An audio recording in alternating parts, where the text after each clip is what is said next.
Aquí no estamos ante casos de falsos positivos. Aquí estamos en el procedimiento de reconocimiento de unas personas que han muerto dentro de la confrontación que lleva el ejército. Yo me resisto a creer que eso todavía sea cierto. Lo hemos dicho y lo hemos repetido. Preferimos un desmovilizado a un capturado y un capturado a un muerto. 6.402 falsos positivos, pero el presidente de la JEP no publica la lista para demostrarle que es falso.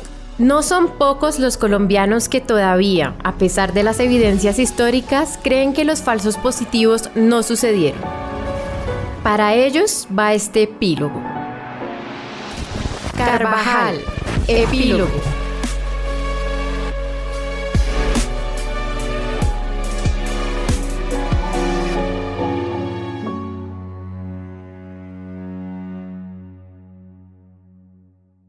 La Justicia Especial para la Paz documentó y recopiló la información de organizaciones sociales de derechos humanos, de la misma Fiscalía General de la Nación y del Centro Nacional de Memoria Histórica, y llegó a una cifra: 6.402. 6.402 personas fueron víctimas de la fuerza pública, presentadas como bajas en combate a cambio de premios y recompensas, cada una con nombre, apellido, número de cédula y hasta la información del batallón que le quitó la vida. Para indagar sobre el origen de esa práctica del horror, hablamos con 4 expertos. El padre Javier Giraldo, veterano defensor de derechos humanos e investigador de temas de conflicto armado. Gloria Castrillón, periodista de larga trayectoria en uno de los diarios más importantes de Colombia, El Espectador. El coronel retirado de la policía, Omar Rojas, quien investigó los falsos positivos y publicó el libro Ejecuciones extrajudiciales en Colombia 2002-2010, Obediencia ciega en campos de batalla ficticios. Y María del Mar Narváez, académica cordobesa e investigadora en temas de género y raza. Gloria y el padre dicen que los falsos positivos tienen una historia más allá de la política de seguridad democrática. Los primeros casos que como periodista empezamos a reportar, yo los empecé a evidenciar desde el año más o menos 85, 86, 87. Eran más bien casos aislados, no era algo, digamos, sistemático como prácticamente lo vinimos a ver después. Pero sí se daba el caso de campesinos que los capturaban de manera ilegal, los llevaban a instalaciones militares y después no volvían a salir y nadie volvía a saber de ellos, y al rato pues aparecían reportados como si hubieran sido guerrilleros que habían caído en combate, pero no eran muy conocidos. En el periodo del presidente Uribe fue donde más se utilizó el falso positivo, ¿no? Pues antes estuvo el auge del paramilitarismo, que eran grupos de civiles armados que tenían manos libres para actuar y que fueron tal vez los mayores asesinos pues, de los movimientos sociales. Pero durante el presidente Uribe, el método del falso positivo, el presidente Uribe quiso mostrarle al país y al mundo de que él estaba ganando la guerra y que estaba dando de baja, como es la expresión que ellos utilizan, a multitud de combatientes. Y resulta que no eran combatientes.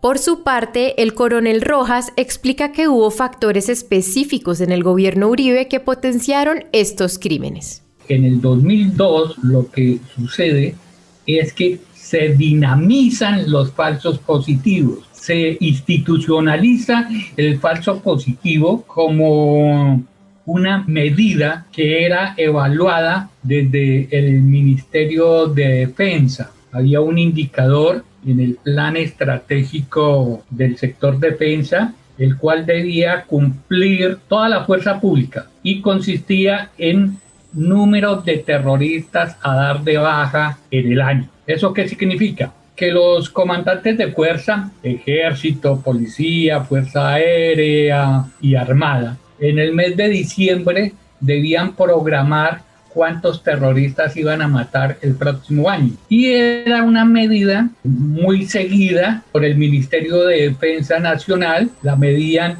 trimestral, semestral. Las unidades que fueran incumpliendo esa medida eran objeto de llamadas de atención.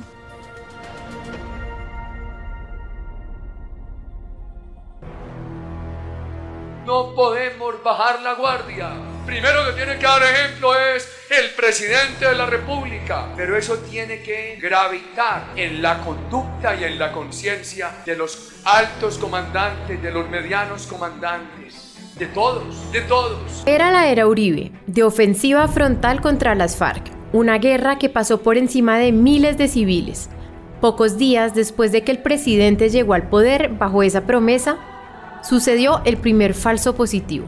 El primer falso positivo se da a los 2 meses de que Uribe asume la presidencia, siendo la ministra de Defensa Nacional Marta Lucía Ramírez. Y el caso es un reporte que da el coronel Mejía, era el comandante del batallón La Popa para ese entonces, y él asesina a unos campesinos y a unos guerrilleros, les coloca brazaletes del Ejército de Liberación Nacional y los da como bajas en combate. Todo esto organizado por un equipo especial, una escuadra especial que se llamaba el Zarpazo. Ese es el primer gran falso positivo que se da en la época de Uribe, donde asesinan a sangre fría a 14 personas.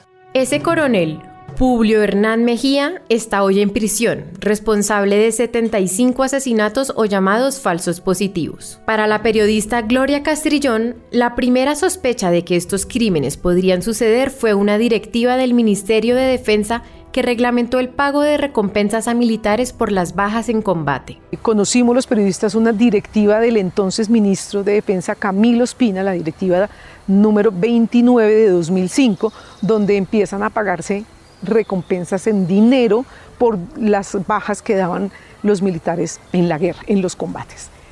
Esta directiva se alcanzó a filtrar en su momento, pero era una directiva de la cual se empezó a hablar como rumores y como cosas, pero no había una prueba directa de que eso estuviera sucediendo. Se vio, se hizo la denuncia y se llamó la alerta. Cuando empiezan las denuncias es que se termina como a armar el rompecabezas y empiezan muchos militares en ese momento en voz baja, digamos como rumores, algunos que salen y cuentan a contar que efectivamente sí se pagaban las recompensas en dinero por cada operativo militar donde murieran miembros de las guerrillas o por material recuperado, ¿no? Ellos le llaman material recuperado, que son pues, los fusiles o material de guerra. Yo sé que la defensa, que Uribe y que el Centro Democrático dicen que la directiva no favorecía a los militares, pero eso no es así. Recuerdo las instrucciones que daban en ese entonces a través de las oficinas de planeación, a través de las oficinas operativas de las Fuerzas Armadas y del Ministerio de Defensa, en el que estimulaban al personal para que dieran de baja y así poder acceder a esas recompensas económicas. Pero además de esas recompensas económicas, habían otro tipo de prebendas. ¿Qué prebendas? Pues que el más tropelero de los militares podía llegar y ascender más fácilmente. Inclusive, en un momento se planteó que aquellas personas, aquellos militares que lograran dar una lucha grande contra el terrorismo, podrían llegar a ascender más fácilmente que sus compañeros. El escándalo se hablaba en voz baja. Eran tiempos de estigma y persecución para las organizaciones defensoras de derechos humanos y los periodistas. Sin embargo, en 2008, a 6 años del comienzo del gobierno Uribe, un grupo de madres empobrecidas de Soacha, municipio al sur de Bogotá, empezó a gritar sin miedo y a pedir justicia por la muerte de sus hijos. Seguridad democrática. Las madres argumentaban que a sus hijos los habían llevado con promesas falsas de trabajo hasta Ocaña, norte de Santander, donde a los pocos días habían aparecido asesinados y vestidos de guerrilleros. Los jóvenes desaparecidos de Soacha fueron dados de baja en combate. No fueron a recoger café, iban con propósitos delincuenciales. Eran muchachos que vivían en la pobreza, que condenaba a sus familias. Los montajes hechos por el ejército fueron demasiado burdos, demasiado absurdos para ser creídos. Fue tan evidente el caso de estos jóvenes de Soacha que los llevaron a Ocaña y en un par de días ya estaban asesinados. Y gracias al escándalo que hicieron las madres y a toda la investigación que hicieron, se destapó ese método Incluso hay una versión que le dio el expresidente Santos a la Comisión de la Verdad, en que, según él, este caso y el caso del padre de un militar que también fue asesinado como falso positivo, fue lo que destapó el método como método y el fenómeno como fenómeno. Cuando se conocen las denuncias de las madres de Soacha, digamos que es como el detonante y empiezan a salir más y más denuncias y bueno, es cuando se conoce como la punta del iceberg, diríamos nosotros, que realmente se viene a conocer mucho tiempo después, incluso después de que ya se fue Álvaro Uribe, fue que empezamos a hablar de verdad de la verdadera magnitud de los falsos positivos. Incluso durante los 2 gobiernos de Álvaro Uribe no se alcanzó a dimensionar lo que estaba sucediendo. Se sabía que había varias denuncias, se sabía que eran muchas, pero nunca se dimensionó que podían ser de este número de lo que estamos hablando, que incluso con la cifra de la JEP todos sabemos que hay subregistro, pueden ser muchos más. Las organizaciones civiles incluso dicen que la cifra de la JEP de 6.402 seres humanos asesinados es un subregistro del fenómeno. Lo cierto es que cada uno tenía nombre y un lugar de procedencia. En un país de herencia colonial, construido sobre las bases del clasismo y el racismo, el 99,9% de las víctimas de los falsos positivos vinieron de las bases populares, indígenas y campesinas. Quizás por eso a muchos no les importó que se cometieran esos crímenes. ¿A quiénes mataban los militares? ¿Quiénes son los directos afectados por la guerra en Colombia? La investigadora María del Mar Narváez explica. En esa idea de estructuras de color de piel que se instauraron en el proceso de la colonia, de los indígenas esclavizados, de los negros esclavizados y los blancos pues mostrando su poderío económico y demás, montando todo el sistema nacional que por ejemplo nos gobierna, ¿sí? Porque eso también es herencia de la colonia, es que se ha construido como la manera que vemos el mundo. Cuando tú te vas a ver quiénes financian el conflicto armado en el país, la gente es más blanco mestiza, más ubicadita en las zonas urbanas, más con cargos políticos, más con gente que tiene privilegios heredados, ¿no? Que esas son las grandes empresas, los grandes empresarios, los grandes políticos del país. ¿Y quienes terminan haciendo el ejercicio, pues digamos, violento, la confrontación directa, violenta? O sea, el pandillero que coge el arma, el lavador de la plata, el que trafica la coca, el que la mueve, el que la produce, pues son las personas que están en una escala, digamos, en este orden de clase social, más abajo, ¿no? Curiosamente se ubican en territorios en el país en donde se ha ubicado, donde existen o donde están las personas marcadas racialmente como indígenas o como negras. Las evidencias en la JEP hoy muestran que los falsos positivos sucedieron porque desde el Estado se conformó una máquina aceitada para asesinar a personas que siempre han llevado la peor parte de la violencia histórica. Una máquina doctrinaria con el ejército como punta de lanza, pero que fue alimentada por sectores políticos y del Estado. Fue una práctica sistemática que sucedió por años frente a los ojos de toda Colombia.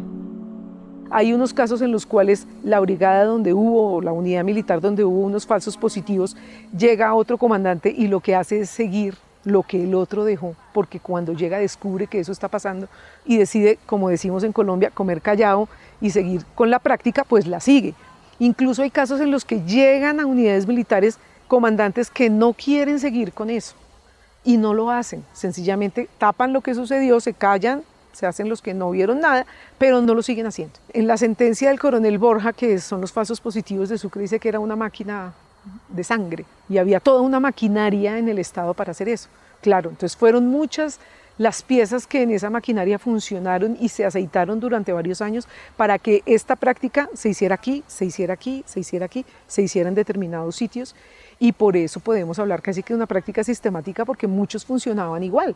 Dentro de los reclutadores habían de los mismos militares, o habían paramilitares, o habían civiles, cómo reclutaban, y ese son patrones que ya la JEP y bueno, las otras investigaciones han demostrado que se perpetúan, de tal manera que son muchas las personas que dieron muchas órdenes para que eso sucediera. Hasta ahora, solo algunos generales, mandos medios del ejército y decenas de soldados regulares han sido judicializados por la justicia transicional de la JEP. ¿Pero eso es suficiente? Und wenn wir uns Eichmann begucken, dann hat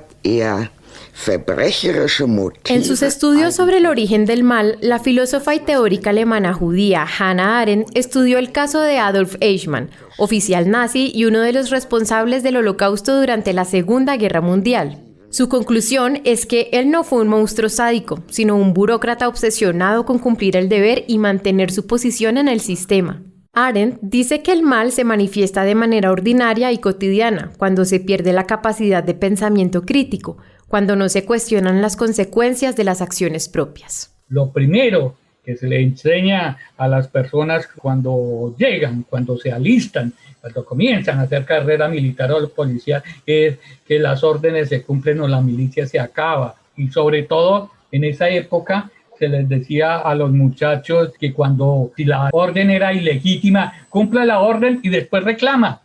Pero ya después no podían hacer absolutamente nada, ya no podían retroceder en los delitos, en los eventos que habían realizado. En Bogotá se hizo famoso un grafiti con las caras de los generales de Uribe y la pregunta, ¿quién dio la orden? Todavía la justicia no ha llegado a esos máximos responsables, a esos arquitectos de la maquinaria aceitada de muerte que andó por años por los suelos de Colombia. Pero historias como la del Cabo Carvajal y su familia son una muestra del empeño por encontrar las grandes respuestas para que se conviertan en garantías de no repetición. Hagan que se haga justicia y publíquelo para que el mundo lo sepa.